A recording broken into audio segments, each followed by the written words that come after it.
That was the whole book. Oh. Yeah, the thing when like I feel like I've heard you lay that out a couple times, and it always is really helpful. The thing that I struggle with is, where am I on that meandering route he just described? Like, I want to like lay it out on a map. And well, right now, lay it out. Where are you at right now? Do you have an actual lived experience of knowing that you are alive and having that aliveness register inside your body, in your chest or your face or your belly or anywhere? And do you have, if you know this, do you have the sense that to be alive here now is safe? Have you checked with exteroception to detect if there's any threat outside that is putting you in danger? And then to actually map that onto your interoception. Oh yes, this is what it's like to be alive and safe here with you right now. And then maybe, if it doesn't happen already by itself, I can notice different aspects of the current environment, my body, how it speaks, how it's sitting, whatever, if the hands are touching things, by themselves, they're just doing things. Then we can get a real assessment. Maybe you're not even able to answer the aliveness or the safety questions, or maybe you are, but in some way you don't really find this interesting, or you're not interested in your current environment. The interest is merely intellectual, you see. So then you can really get a sense. So right now, what are you discovering? Yeah, almost a sense of aliveness. What does almost mean? Not intellectual. There's a sense of like, it's just like a real thin veil between me and aliveness, I guess. It's like I'm feeling aliveness through a thick sweater or something like that. Well, okay, so then there is enough cognition to detect some kind of an object that appears. You already know that there's a sense of aliveness, but you need to locate where that is. Locate it in space and time. Where is the aliveness? How do I experience aliveness? What is it like in my face or my chest or my belly? Those questions might already dissolve the veil, but if they don't, then we need to orient even more to the actual experiences of it. It has to be fully lived. Now don't go away. Tell us what it is going on. Yeah. What is the feeling of aliveness? Is like being in my body, having awareness, like felt awareness of my body, my face, my chest, my torso, the feeling of sitting here, talking to you all. And also like definitely a sense of like my face. Like I can feel myself being in my face and not like in a screen somewhere. So as you're saying I am aware of like a tension that exists in this body sitting here. There is a tension. So a tension in the body means that there's a constriction. So yeah, the closing cycle of the movement of energy in the entire universe is operating through you at this moment. Oh, that is constrict this. So that means that some part of your nervous system has determined that something, maybe not now, but at some other point, was dangerous enough that it needs to shut it down. So when you track it and you trace it into your body experience, see, this is where we enter into the object rendering process, like the articulation of the threat response cycle. Because if there's a tension and you're not being attacked, then there's a mismatch. So where do you locate this tension? I think there's two places. I think there's a lot of it in just like my torso, my chest, my stomach, my upper arms. It's like there's like a bracing. Yeah, that's the autonomic fixation. Yeah. it's like almost like, oh, maybe there's not a threat right now, but I'm not going to be caught off guard by a threat. So yeah, there's a readiness. There's a hypervigilance. Yeah. Yeah. Yeah. So that's when the autonomic fixation begins to expand into behavioral fixation, where there's like a habit, a habitual way of holding the body. But so as you are rendering it more, and you continue to be here together and relatively safe, does this fixation, this whatever location you just said, is it beginning to know that you are aware of it? That we are aware of it? Or not? Yeah. Yes. Yes. What happens when it knows?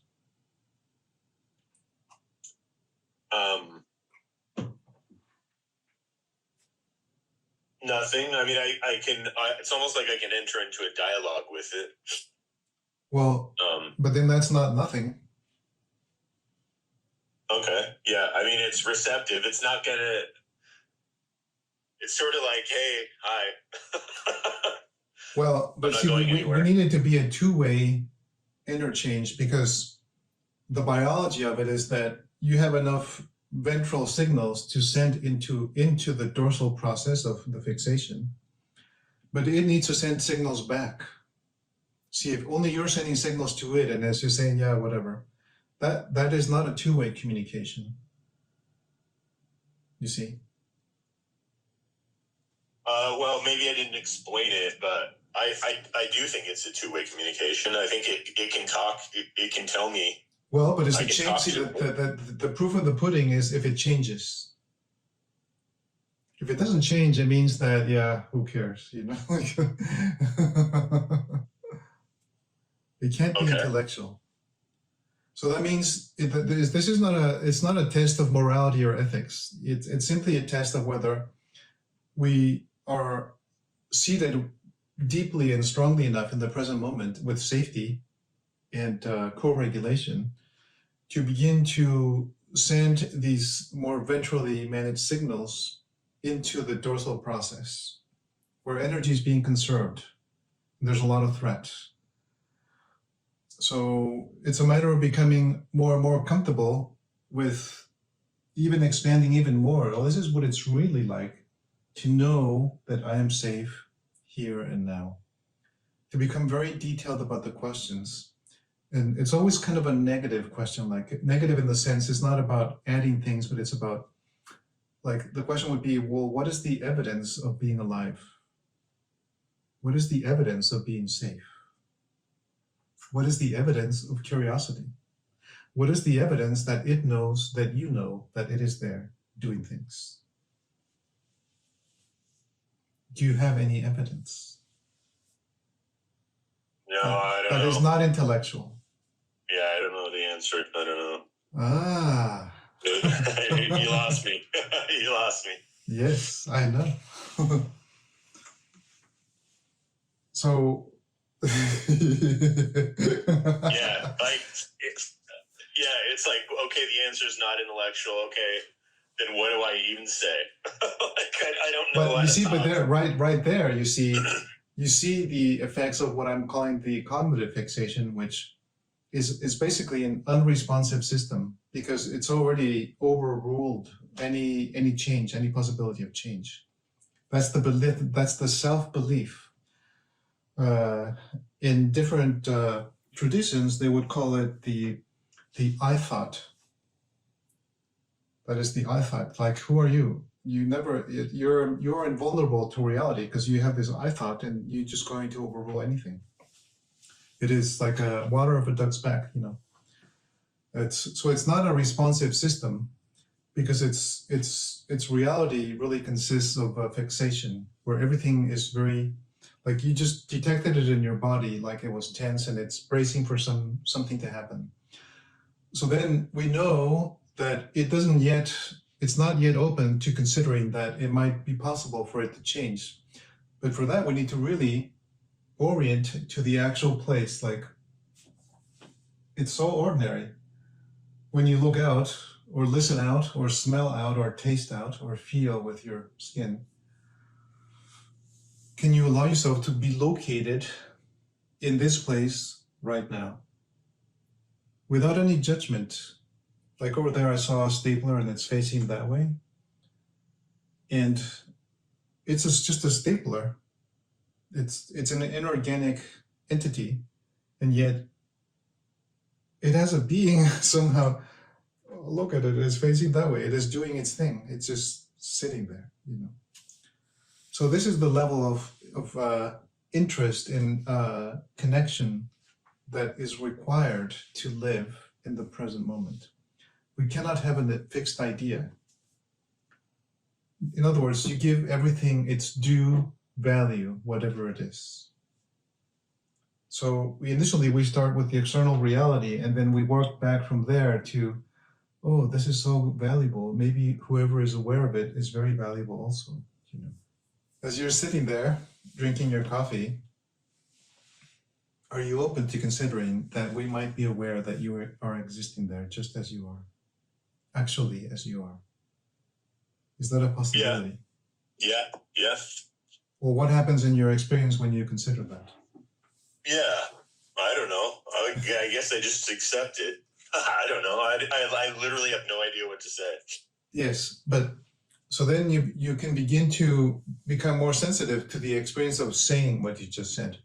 Your face, your chest, your belly. Can you go beyond the tensions that might be there and allow yourself to be open, to be touched by the fact that we know that you are there, being just as you are?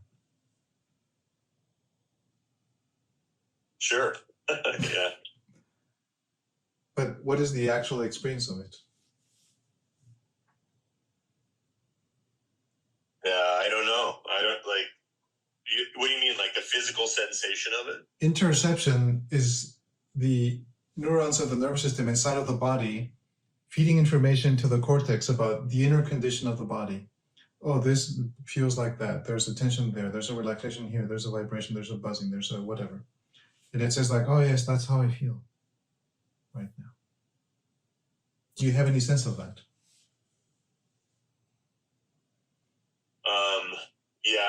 Yeah. I mean, I can feel my body here.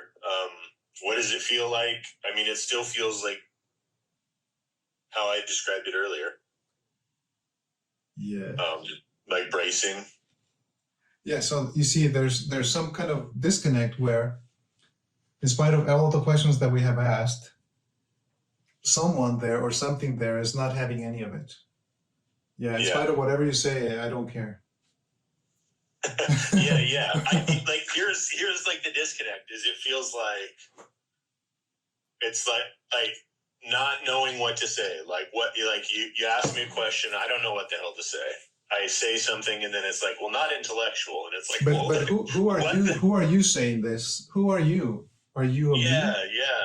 But then there's that question, and I don't know the answer to that question. So then it's like, oh, just check out. It's like, just check out. Just check the fuck out. Like, it feels like almost like interrogation. And I know that that's not what you're doing, but that's what it feels like. And then it's like... So to some version of you feels threatened. But is it possible that that version of you was already there before we started to interact? Oh, most definitely. Most definitely. Yeah. So even just acknowledging it verbally, like you are, and noticing that, you know, some of us can develop a really high tolerance and can be, appear to be very communicative and yet have a great deal of difficulty being touched by what is taking place.